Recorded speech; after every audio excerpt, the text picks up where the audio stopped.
I'm Colonel Christina Moore. I was born in Puerto Rico, moved to the great state of Tennessee at a very young age, and knew at a very young age that I wanted to join the military. I used to watch the movie Big Red 1. Anybody watch that movie? Hamburger Hill. That's what I thought the military was, so I was pretty motivated at a very young age to go into the military. I met my husband at the Engineer Officer Basic Course out of Fort Leonard Wood, Missouri.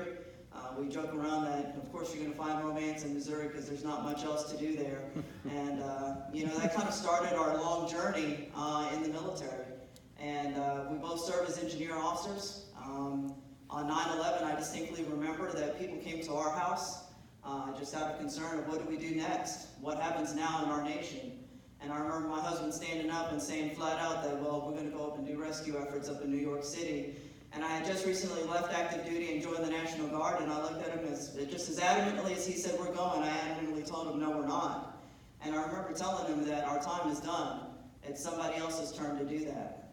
And I was done. I was tired. I was tired of serving in the military. I was tired of the sacrifice that we have to do over and over again. And little did I know that just started our journey. Of course, on 9/12, where were we on our way up to New York City? Because, of course, he won out that argument, and we ended up doing search and rescue operations in New York. And I'm telling you this because there's a pattern of PTSD. We think about combat operations. We think about, IEDs, explosions, and combat environment. But I will tell you, our PTSD journey started a heck of a lot sooner than when we were in Iraq or when he was in Afghanistan. It started on that day. It started on 9/11. And I'm sure every single one of you can remember exactly what you were doing when 9/11 happened, except for maybe you. I will tell you that affected this nation in great ways, and I also will tell you that's probably the first time that we started talking about trauma in the way that we're talking about it now, in everyday conversations. We talked about shell shock, and the military didn't talk about these things. We didn't talk about mental health or behavioral issues because it was a negative moniker on you if you were joining or serving in the military. It's not something that you shared. It was something that you held in secret. So we served in 9/11. I will tell you that I'll never forget. I'll never forget driving down and going down to ground zero. I'll never forget the smell in the air. I can still smell it today. I'll never forget walking 60 blocks after we parked at the Javits Center and going down there and doing nothing but searching for bodies and trying to see what we can find and what we can rescue. And then when that rescue attempt turned into absolute just recovery operations. I'll never forget that then we came home and I continued to serve in the National Guard. My husband rejoined the National Guard, and then we get a call. And the call is that he needs to go to Iraq. And as a family, we made that decision. We had smaller kids. My two older kids are my stepkids, and it would take their father away from them for a very long time. We had no idea if he was going to come home. I distinctly remember sitting down with our two mothers in the kitchen, and his mom and my mom, and we sat down and we talked to them about things that young adults should never have to talk to their brothers about. We talked about our will and testament. We talked about what happens if we get injured. We talked about what do you need to know that if we don't make it back, if he doesn't make it back, that we died doing exactly what we wanted to do, which is serving this country. Those are conversations that you never want your children to have with you. I say that now being a parent, that I can't imagine how my mother felt hearing from her daughter that if I don't come home, it's going to be okay. Those are conversations that you don't expect to have. I'll tell you that we served and continue to serve in combat operations. I mentioned that my husband was kind enough to go to Afghanistan when I was pregnant with our twin girls, and then came home. I will tell you that specifically he came home for their birth, was home, and he stayed maybe 10 days. Our youngest daughter went into the NICU for a little bit, so Red Cross extended his stay, and then he had to go right back into combat operations in Afghanistan. I will tell you that he will tell you that that was the worst moment of his military career. It made a difference when he had to go back understanding that not 24 hours prior he was holding his infant children that he wasn't sure he'd ever be able to go back and see. He continued to counter IED offensive in southern Afghanistan operations. His first patrol out, they got hit with a significant IED, and they were stuck on the road. And all he could think of was, what are my children going to do without a father? Those are the things that we don't think about. Those are the things that we compartmentalize. I can tell you when I was in Iraq, I remember my first 24 hours, and it seems funny now looking back, but I want to tell you in the moment, it wasn't I was there my first 24 hours, and we were in LSA Anaconda, and we were getting bombed all the time. It was, that's just what happened on Anaconda. And I remember my very first night there, here I am with all my battle rat on, my helmet, my LBV, and I remember being by myself, lying underneath my cot, all bundled up, just knowing that I just needed to make it through the night. This is what our soldiers and what our military encounter over and over and over again. My first 24 hours, I was hiding underneath the cot. Within 36 hours, we'd have bombs coming in LSA Anaconda, and we just continued walking and strolling like it was nothing. We'd be passing the cake in the cafeteria, eating your food like you can ignore everything that's going on outside. You stop worrying about it. You compartmentalize, you shut down. And the reason you have to shut down is because you have to do your mission. And you're conducting your mission, you can't be worried or focused on what happens if I'm not here tomorrow. What happens if that bomb takes me out? What happens if our convoy doesn't make it back? Because you can't. You have to complete the mission. So you shut down every single bit of emotion that allows you to worry about those things. I was running the combat operations in our talk when my husband was out on a convoy patrol, and they got hit. And I remember I was walking back with my deputy brigade commander. He gets a phone call, and he's kind of cryptic. He goes, "Roger, got that, we're good to go." We walk into the building, he goes, "Hey, Christina, I need you to come talk to me real quick." I said, "Roger that, sir." We go in, he goes, "Hey, your husband's convoy got hit. We don't know where he is. We don't know where the soldiers are. We got to get him home." I said, "All right." I sat there for about 5 minutes. I remember crying, I remember screaming, and I went into that talk and we brought him home. And I remember getting in our wonderful NVA non-combat vehicle pickup truck out in the middle of Iraq, going to the hospital, still not knowing if my husband made it back on that convoy, because we didn't have comms with the convoy. We just had to get the vehicles back in. And I remember going to the hospital and seeing him, and the absolute relief I felt at the same time that I felt absolute rage. I felt absolute rage that he put himself at risk and did that to us. Even though it was his mission, even though I was a soldier, even though I understood why he was doing it, I couldn't get beyond that anger. And you sit there and you go, well, that doesn't make logical sense, just that relief that you would feel from knowing that they were okay. And I'm going to tell you, that's what we encounter now in our everyday. We kind of joke around, our family has what we call a safe word, or our PTSD word in our household. We call it lavender, because you hear lavender, it's a nice word, right? You think about flowers, things that smell good. My youngest, actually, she's my oldest daughter now, she came up with it. And it's because Rob and I both, at one time or another, would have those moments of just anger that we couldn't explain. I'd have somebody at my house, and I would bring them to absolute tears and have absolutely no feeling of remorse or concern about the words I said or what I did to impact them. Our daughters, when they're small, would fall and would hurt their knee, and my husband would get enraged because he couldn't fix it, because he couldn't stop it, because he wasn't able to stop it from happening. Those emotions are not something that's natural to that situation.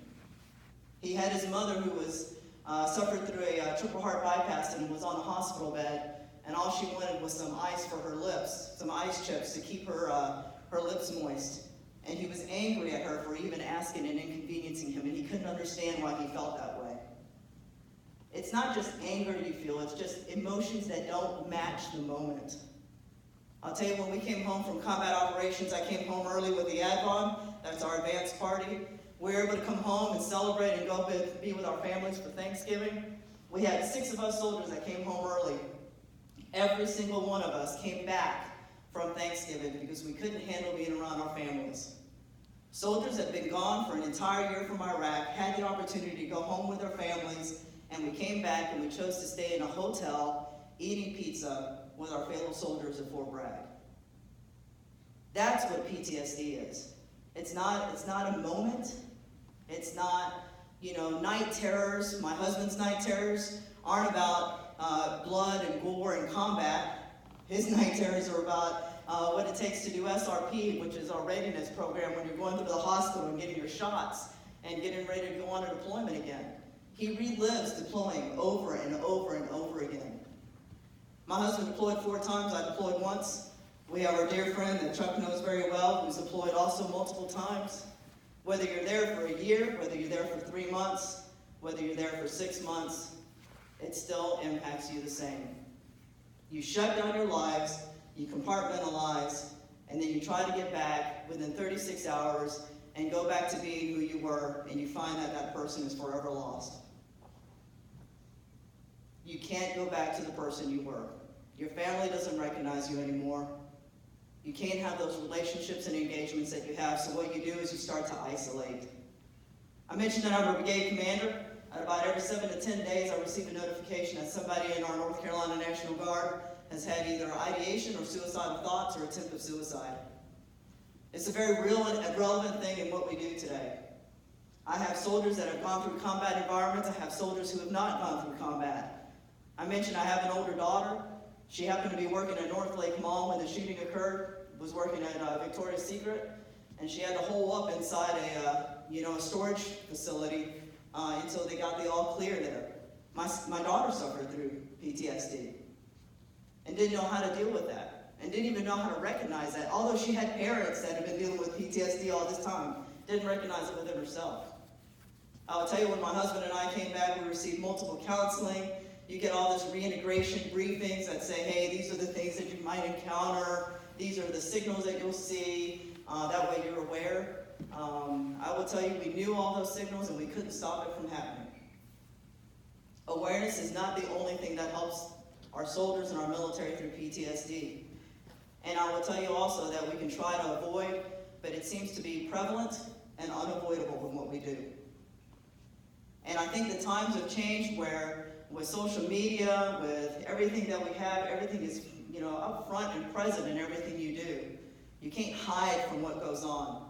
And when we come back, we're back into the United States, and we're back into our civilian jobs, our civilian lives, our civilian employers in a short amount of time. And it's very difficult to transition from a combat environment where I had to be up front with my weapon, fighting an enemy, and then turn around and stand right next to an individual that might have come from that same background or heritage right next to me and pretend that doesn't matter. And it's difficult. And it's difficult for everybody that you see out there that's serving in the military. I think the other piece too is we talk about how many people serve in the military, less than 1%. Less than 1%. I'm a National Guard reservist. I work in a civilian job. I only do this job part-time. Nobody that I work with, if I didn't express what I did, would have any understanding or inclination of what I've gone through, what my family has gone through. It's a hidden wound. I think we have a tendency to see our wounded warriors, those that are amputees, or with those obvious wounds. I will tell you, you look at me, you see me in my uniform, it's pretty evident that I serve in the Army. What you don't see is that I'm a mother of 4. I bore 2 little girls while my husband was deployed in Afghanistan. You don't see that I can fire an M16 pretty daggone well, even though it's about as big as me. You don't see that I can build things as an engineer, but blow things up at the same time.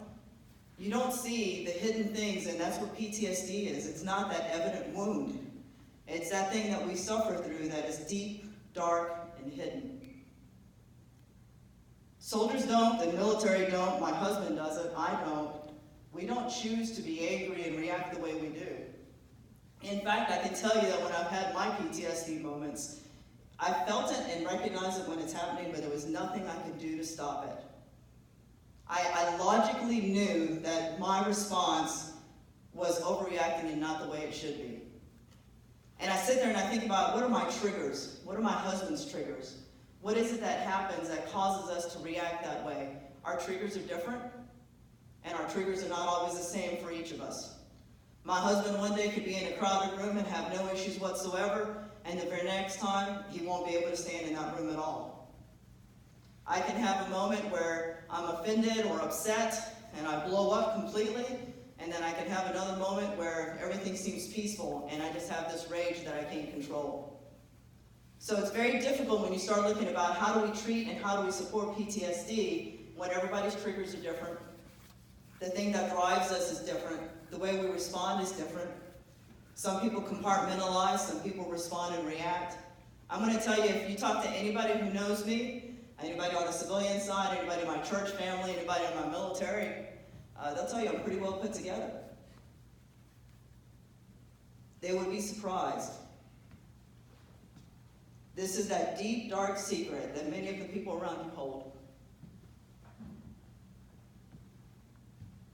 So we're here today, I think, to not only talk about PTSD and awareness, but I know what Chuck did today with his family. They released the PTSD Stamp, Healing PTSD today. And, I sit there and I think about what can we do, what can I do to make this an issue that begins to get minimized. PTSD, we can heal it. We can help people.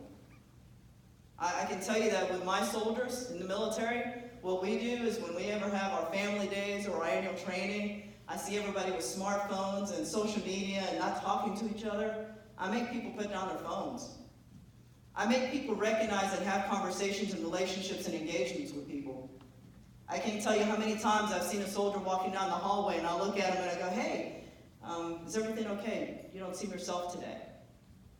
And how much that conversation leads to issues at home or trauma or the need for counseling or conversation. And all they needed was somebody to ask you, are you okay? And how can I help? So a couple challenges I want to leave you with today is, number one, have those conversations. I just did a couple of veterans speaking against events, and I remember telling people that, don't just say, hey, thank you for my service. Ask me, what was my service? Ask me to tell you my story. And you won't believe how sometimes that really impacts that veteran, how that opens that door for them to be able to be themselves and not an image that you have of what that veteran is. When you see people walking down the hall, or if you have a conversation, you see people you work with that don't see themselves, don't let them keep walking by. Reach out to them and say, hey, you doing okay? How can I help? You want to go get a coffee? Better yet, you want to go get an ice cream? That's always my solution. And then, obviously, given today that we have the National PTSD Stamp that's been released of healing, buy that stamp. Tell other people about it. Put it on every single Christmas card you send out. Because I'm going to tell you, this is not going away. It's not going away tomorrow. It's not going away anytime soon. And we've got to make it to the point that people can share their stories and not be ashamed of who they are or what they deal with in their everyday. They need to be courageous enough to stand up and say that this nation, these people around me are here to support me and to help me and to hear me when I need to speak. And it doesn't mean we're broken. It doesn't mean that we're a danger to the community. It just means we saw some stuff and we're dealing with some things. And maybe every now and then we just need a little bit of help. Thanks for your time.